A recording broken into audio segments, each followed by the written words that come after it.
Hello, നമ്മുടെ information public relations വകുപ്പിൻ്റെ തിരുവനന്തപുരത്തെ ഡയറക്ടറേറ്റിൽ വീഡിയോ എഡിറ്ററെ നിയമിക്കുന്നുണ്ട്.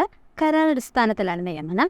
അപ്പോൾ ഈ പോസ്റ്റിൻ്റെ ജോലികൾ എന്ന് പറയുന്നത് ന്യൂസ് ക്ലിപ്പ് തയ്യാറാക്കുക, live transmission switching, online editing, video ഫുട്ടേജിൻ്റെ അപ്ലോഡിങ്, ഡോക്യുമെൻറ്റുകൾ തയ്യാറാക്കുക, അതേപോലെ സോഷ്യൽ മീഡിയയ്ക്ക് വേണ്ടി ഡിഫറെൻ്റ് ആയിട്ടുള്ള കണ്ടൻറ്റുകൾ തയ്യാറാക്കുക. ഇതിൻ്റെ പ്രായപരിധി എന്ന് പറയുന്നത് 35 വയസ്സാണ്.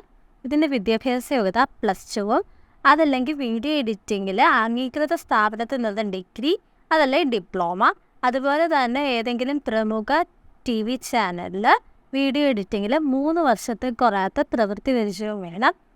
അതുപോലെ തന്നെ അഡോബ് പ്രീമിയർ പുതിയ വെർഷനിൽ നിങ്ങൾക്ക് നോളജ് ഉണ്ടായിരിക്കണം. അത് മാത്രമല്ല, എഡിറ്റിംഗ് സോഫ്റ്റ്വെയർ ഉള്ള ലാപ്ടോപ്പ് ഉണ്ടെങ്കിൽ അത് നിങ്ങൾക്ക് +point ആയിരിക്കും. സോ ഇതിൻ്റെ വിശദമായ ബയോഡേറ്റയും യോഗ്യതയും പ്രവൃത്തി പരിചയം തെളിയിക്കുന്ന സർട്ടിഫിക്കറ്റുകളും അതിൻ്റെ കോപ്പീസ് സഹിതം അപേക്ഷ സെപ്റ്റംബർ 25 PRD info23@gmail.com എന്ന ഇമെയിലിൽ അയച്ചു കൊടുക്കാവുന്നതാണ്. ആ ഇമെയിൽ വഴി നമുക്ക് അയക്കാൻ പറ്റും ഈ പോസ്റ്റിന് വേണ്ടിയിട്ട്. So thank you, by.